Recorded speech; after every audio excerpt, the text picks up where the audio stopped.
અમદાવાદના પૂર્વ વિસ્તારની વાત કરીએ કે જ્યાં શાહવાડી વિસ્તાર છે, નારોલ વિસ્તાર છે, ત્યાં સોસાયટીઓમાં અને ઘરોમાં પણ અહીંયા વરસાદી પાણી ભરાઈ ગયા છે. પાણી ભરાતા શહેરીજનોને હાલાકીનો સામનો કરવો પડે છે. અમદાવાદમાં માત્ર 2 થી 3 ઇંચ વરસાદ ખાબકે, પરંતુ કલાકો સુધી પાણી ભરાયેલા રહે.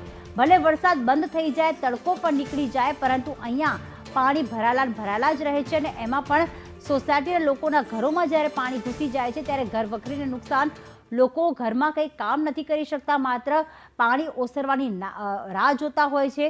તો આ તરફ અમદાવાદનો એક પણ વિસ્તાર એવો નથી કે જ્યાં તંત્ર દ્વારા પાણી નિકાલની કોઈ વ્યવસ્થા કરવામાં આવી હોય.